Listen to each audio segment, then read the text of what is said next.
अस्सलाम वालेकुम, मैं हूँ फ़ारूक बलोच और आप देख रहे हैं मेरा यूट्यूब चैनल। कल एक दोस्त ने मुझे समा मनी के सिल्वर बटन की तस्वीर भेजी, बहुत खुशी हुई। फाइनली 100,000 सब्सक्राइबर्स हो गए यूट्यूब पे समा मनी के। और ज़्यादा खुशी होती कि अगर ये उस वक्त हो गया होता जब मैंने छोड़ा नहीं था। 2021 की बात कर रहा हूँ। तो उस वक्त आई थिंक 85,000 थे और मुझे लग रहा था कि अगर थोड़ा सा 1-2 महीने मेरे पास और होते तो मैं इसको अचीव कर लेता। लेकिन बहरहाल I think the entire team deserves to be applauded. Many many congratulations to all of you guys. जो अभी टीम काम कर रही है उसके लिए भी, क्योंकि उन्होंने ग्रो किया ज़ाहिर है उसको मज़ीद। और जो शुरू की टीम थी, जो हम लोग मेरे साथ के जो कलीग थे, हम लोगों ने जो स्टार्ट किया था, बड़ी मेहनत की थी हम लोगों ने, बहुत उस पर जान मारी थी। आप सबको बहुत बहुत मुबारक हो, बिकॉज़ कहीं ना कहीं आपकी मेहनत शामिल है इसमें। और स्पेशली ये मेरे लिए इमोशनल था। थोड़ा सा मैसेज, ये तस्वीर देखना, सारा वो सब कुछ याद आ गया, क्योंकि जो लोग मुझे जानते हैं इस चैनल पे भी जो देख रहे हैं और इससे पहले वाले, वो सारे समा मनी के रेफरेंस से ही जानते हैं, क्योंकि वहीं पे मुझे ज़्यादा रिकग्निशन मिली थी, बड़ी जान मारी थी। और हमने साबित किया था एक ऐसे टाइम पे जब यूट्यूब पर ज़्यादातर व्लॉगर्स और जो कंटेंट क्रिएटर्स कहते हैं अपने आप को, या ज़्यादातर इस तरह के जो थोड़ा सेमी फॉर्मल या इवन बहुत से केस में इनफॉर्मल स्टाइल होता है, ये यूट्यूब पे ज़्यादा चलता था और कोई बोरिंग इकोनॉमिक की, फाइनेंस की वीडियोज़ नहीं देखता था। हमने ऐसा प्रोडक्ट लॉन्च किया जो कि बहुत ही जर्नलिस्टिक प्रोडक्ट था। सारे जो बेस्ट प्रैक्टिसेस थी जर्नलिज्म इंडस्ट्री की, फाइनेंशियल जर्नलिज्म की, उसको सामने रखते हुए और यूट्यूब स्टाइल में हमने पैकेजिंग करके एक प्रोडक्ट लॉन्च किया। ऑब्वियसली बहुत बड़ी टीम थी इसके पीछे। फिर ज़ाहिर है मेरी एडिटर थी, फिर मेरे साथ कलीग्स थे, वीडियो के लोग, एनिमेटर्स, सब एडिटर्स वगैरह। आज इस पे बात करूँगा कि मेरी 5 फेवरेट वीडियोस कौन सी थी समा मनी की, जो मुझे आज तक लगता है, और सॉरी 10, 5 शॉर्ट और 5 लॉन्ग, कि मेरी समझ लें some of my best content that I created over there along with my team. तो उस पे बात करूँगा, इनफैक्ट शॉर्टली बताऊँगा, और फिर अपने इस फ़ैसले के बारे में कि मैंने समा मनी क्यों छोड़ा and how I feel about this decision today.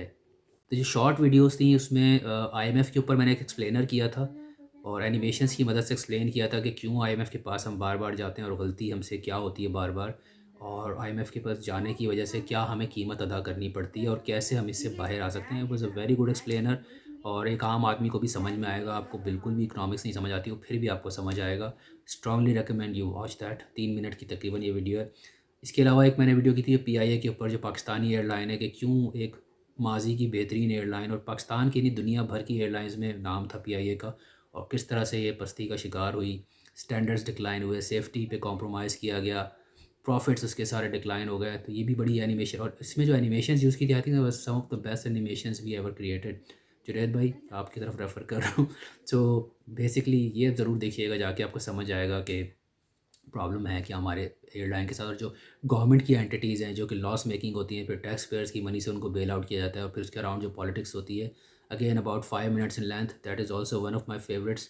एक मैंने की थी, मशहूर ड्रामा हुआ था हुमायूं सईद का मेरे पास तुम हो, बहुत मशहूर हुआ था। उसमें दिखाया गया था किस तरह से वो अपना घर बेच के और उसके पैसे स्टॉक मार्केट में लगाते हैं और 3 दिन के अंदर जो है वो उसके अंदर ठीक ठाक प्रॉफिट बनाते हैं और काफ़ी बड़ा गेन लेते हैं। और लेकिन उसके अंदर जो प्रॉब्लम थी वो ये कि जो स्टॉक मार्केट जिस तरह से रियल उसमें वर्ल्ड में काम करती है, उससे बड़ा मुतरादिफ या कंट्रास्टिंग स्क्रिप्ट था, जो मुझे लगा था कि बताना चाहिए कि लोग मिसगाइड ना हो जाएं कि भाई अच्छा ऐसे छक्के लगते हैं, ऐसे नहीं लगते। उसके अलावा एक हॉट मनी पे की थी, तरीके इंसाफ की हुकूमत आई थी, तो इंटरेस्ट रेट जो कि आजकल चल रहा है आई थिंक 18-19%, अभी भी शायद हॉट मनी पाकिस्तान में आए, आई डोंट नो अभी इस वक्त रिस्क ज़्यादा है तो शायद ना भी आए क्योंकि रीपेमेंट के चांसेस कम है। लेकिन उस वक्त पाकिस्तान के पास इतनी रिस्की नहीं नज़र आई थी सिचुएशन। तो 14-15% शायद इंटरेस्ट रेट चल रहे थे और ग्लोबली इंटरेस्ट रेट बहुत नीचे थे, आई थिंक 2% से भी नीचे। तो डॉलर टर्म्स में उनको अच्छा रिटर्न मिलता, तो दुनिया भर से हॉट मनी पाकिस्तान आ रही थी। तो वो जो उसको इन्वेस्टमेंट बता रहे थे वो एक्चुअली वो कर्जा था। और इस वक्त ऐसा शायद ना हो रहा हो क्योंकि इस वक्त ग्लोबली इंटरेस्ट रेट 4% 5% चल रहे हैं। तो पाकिस्तान में कोई क्यों आएगा जब इतना बड़ा रिस्क है, हालांकि पाकिस्तान में इस वक्त शायद 18-19% चल रहे हैं। तो इस पर एक्सप्लेनर था again with the help of basic plain script, वो आपको समझ में आएगा। That is also one of my favourite. पांचवी जो शॉर्ट है वो इकोनॉमिक सर्वे पे थी। ज़ाहिर है जब गवर्नमेंट एक साल काम करती है तो फिर साल के आखिरी दिन में यानी बजट से एक दिन पहले वो अपनी परफॉर्मेंस दिखाते हैं पिछले साल की, कि टारगेट्स हमने मीट किए या नहीं किए। वो एक स्कूल का रिपोर्ट कार्ड की तरह होता है। मैंने कंपैरिजन किया था, एनिमेशन की वजह से समझाया था। That's also one of my favourite short videos. इन सब के लिंक शेयर करूँगा। लॉन्ग वीडियोज़ में ऑब्वियसली जो लोग पहले से देख रहे हैं उनको पता होगा, B4U पे जो मैंने इन्वेस्टिगेशन की थी, एक बहुत बड़ा स्कैम था, आई think the biggest Ponzi scheme in Pakistan history. जिसको मैंने इन्वेस्टिगेट किया था। बहुत लंबी वीडियो है, आई थिंक 20 मिनट से भी ज़्यादा की, शायद हाफ एन आवर की हो, आई थिंक 20 मिनट से ज़्यादा की। बहरहाल वो देखिए एनिमेशंस की मदद से समझाया था कि पॉन्जी स्कीम्स कैसे काम करती हैं, और बहुत सारे लोग अभी भी फंसे हुए, मुझे आज तक मैसेजेस आ रहे होते हैं उनके पैसे वहाँ फंसे हुए हैं।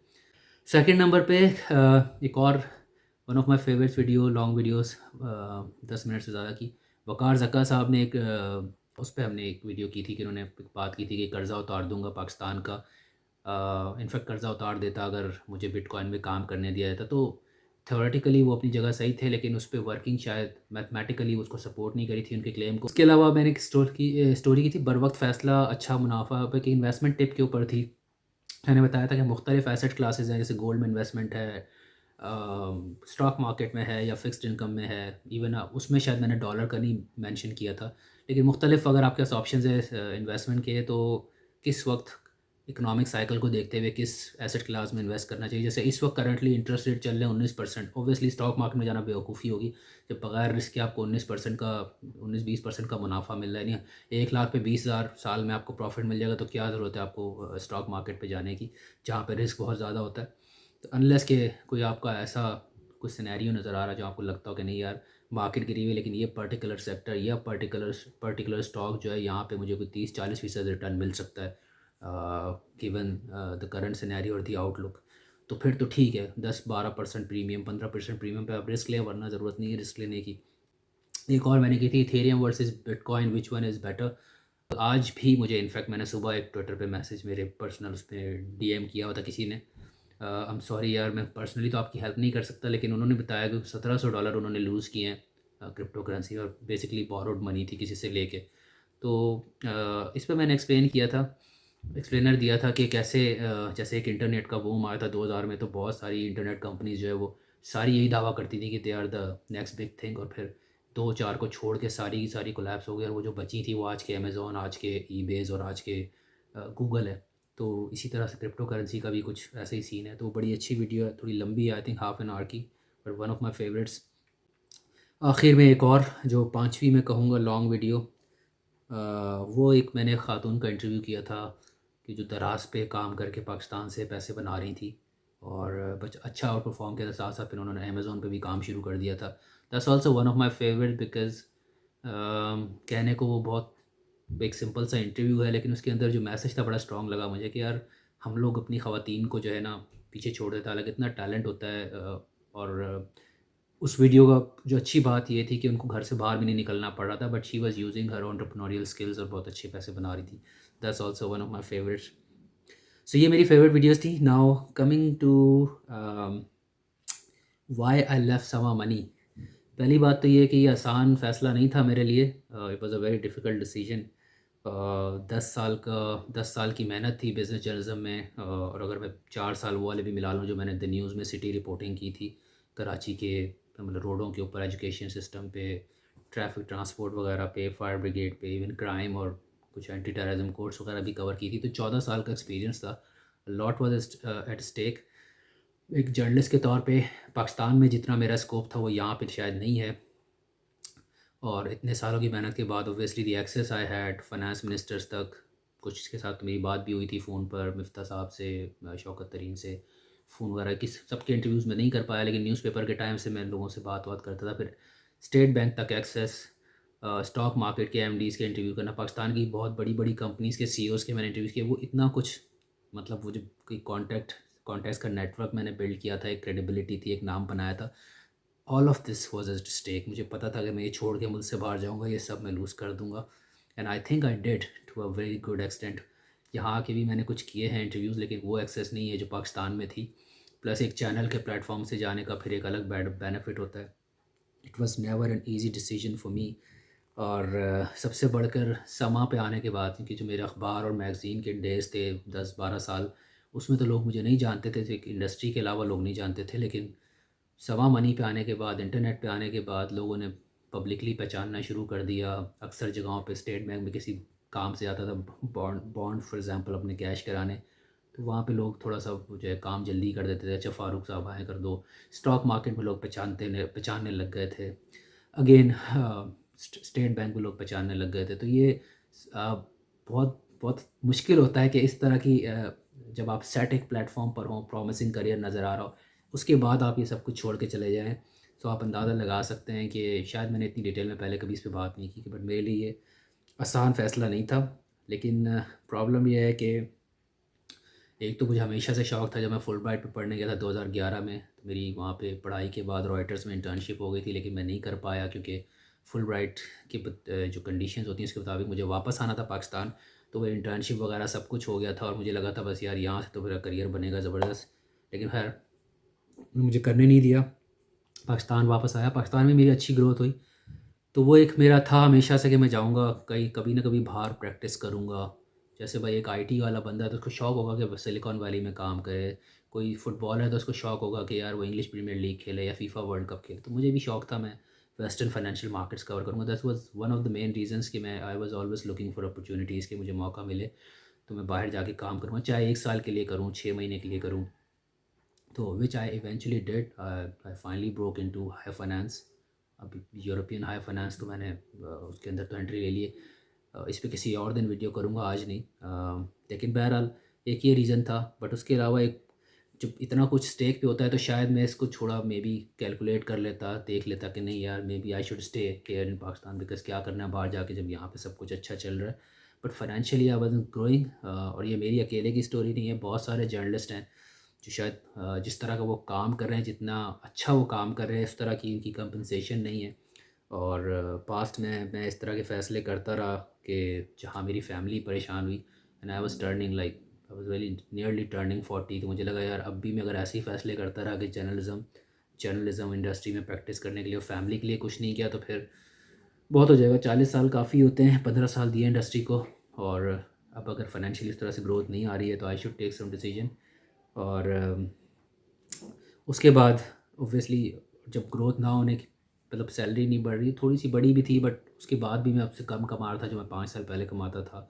और मैं थोड़ा सा माइंड भी बना चुका था, तो साथ में मेरे लिए पीछे रुकने के लिए कोई इंसेंटिव भी नहीं था। तो मुझे लगा कि नहीं यार, ये फ़ैसला जो है मुझे करना होगा। और पास में भी ऐसा हुआ है कि मैंने अपॉर्चुनिटीज़ लूज़ की। एक दफ़ा मुझे एक फॉर्च्यून 500 कंपनी से सीनियर मैनेजर की ऑफ़र भी आई थी, सब कुछ हो गया था, आखिर में बस एक एम्प्लॉयमेंट फॉर्म साइन करना था। बट लास्ट मिनट पे मैंने कहा नहीं यार, जर्नलिज़्म नहीं छोड़ना। तो हालाँकि वो बड़ी अच्छी सैलरी मिल रही थी, बहुत अच्छा पैकेज था, मल्टीनेशनल कंपनी, मतलब अब मैं नाम नहीं ले रहा ऑब्वियसली किसी वजह से, बट वो मैंने छोड़ा। उसके बाद काफ़ी अरसे तक मुझे लगा कि यार फैमिली के लिए कुछ करने का मौका मिला था।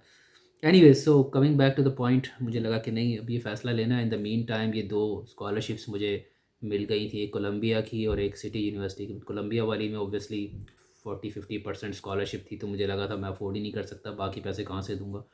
हालाँकि मेरा दिल बड़ा था न्यूयॉर्क सिटी जाने का, वॉल स्ट्रीट कवर करने का, लेकिन मैंने कहा नहीं, सिटी इज़ बेटर। जो ये लंदन वाली थी, क्योंकि इसमें स्कॉलरशिप 90% थी। उस पे मैं काफ़ी बात कर चुका हूँ तो डिटेल में नहीं जाऊँगा। तो फिर मैं यहाँ आ गया। So now in retrospect, how I feel about the decision, I think उसके बाद जो कुछ हुआ, मुझे तो लगता है कि I think so far it is turning out to be good decision. यहाँ भी मुझे आके बड़ी चैलेंजेस फेस करने पड़े, लेकिन ये डिसीजन मुझे अच्छा था लगा अभी तक कि ठीक है, मेरी फैमिली ने थोड़ा सा प्रोग्रेस किया, मैंने फाइनेंशियली प्रोग्रेस किया, इनकम ग्रो हो गई है। यहाँ के अपने मसाइल हैं, बहुत चैलेंजेस हैं, उस पर कुछ वीडियोस कर चुका हूँ पास में, आगे भी बात करता रहूँगा।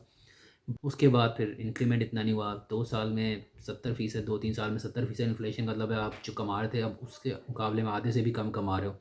ओवरऑल एनवायरनमेंट जिस तरह का है, उसमें मुझे लगा कि ये फ़ैसला इतना बुरा नहीं था। ओबियसली मैं वरना समा मनी को शायद ना छोड़ता, कि जो मुझे वहाँ पे अपने ग्रोथ के प्रॉस्पेक्ट्स नज़र आ रहे थे। But in retrospect, in the mean time, कुछ अनफॉर्चुनेटली समा प्रॉफिट नहीं बना पा रहा था। समा टीवी की बात कर रहा हूँ, ऑर्गेनाइजेशन की ओवरऑल। तो वो बिक भी गया, उसकी ओनरशिप चेंज हो गई। और जब इस तरह की बातें होती हैं, एक्विजिशन मर्जर्स होते हैं, तो कोई ना कोई कैजुअल्टी तो होती है। तो समा मनी जो इतना अच्छा प्रोडक्ट था और मैं अच्छा खासा बिजनेस भी उसने देना शुरू कर दिया था, डॉलर्स में कमा रहा था, तो पेड वीडियोस के ज़रिए स्पॉन्सर वीडियोस दे रहे, वो सारा स्लो हो गया। फिर ऑब्वियसली वो उस तरह से ग्रो नहीं हुआ, इसलिए इतना टाइम भी लग गया उन लोगों को शायद। तो दिस इज़ अनफॉर्चुनेट।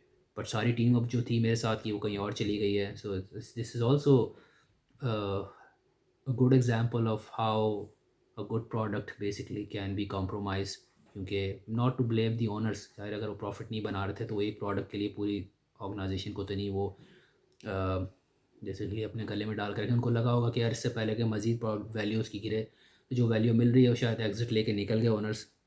लेकिन बहरहाल कहने का मकसद ये है कि अभी भी टाइम है। आई विश समा all the best, not just समा मनी, एंटायर समा ऑर्गेनाइजेशन, जो नए ओनर है उनको, कि भाई पैसा लगाएं, इन्वेस्ट करें, अच्छे लोगों को हायर करें और अच्छे पैसों पे हायर करें और टाइमली इंक्रीमेंट दें ताकि आप उनको रिटेन कर सकें। क्योंकि समा में चैलेंजेस आए, और ये मैं अपनी बात नहीं कर रहा, मेरे ऊपर जो सीनियर मैनेजर वगैरह थे उनको मुश्किल आ रही थी लोगों को हायर करने में, रिटेन करने में, क्योंकि सैलरीज इंक्रीज़ नहीं हो रही थी तो रिटेन नहीं कर पाते थे। हायर करने में मसला होता था, जब आप अच्छे पैसे नहीं देंगे तो लोग आएंगे नहीं आपके पास। So, still not too late. I wish them all the best. I think समा मनी हैज़ द पोटेंशियल, पास में बहुत अच्छा काम किया है, अभी रिसेंटली भी कुछ मैंने वीडियोस देखी हैं, अच्छी की हैं। सो जो नई टीम है उनको मैं यही कहूँगा कि यार आप भी जान मारें, और नए ओनर से कहूँगा कि give them freedom to do creative work and pay them well so they really have incentive to grow the channel. चलें, आज की वीडियो में इतना काफ़ी है और आपसे जल्द दोबारा मुलाकात होगी। अपना ख्याल रखिएगा। अल्लाह हाफ़िज़।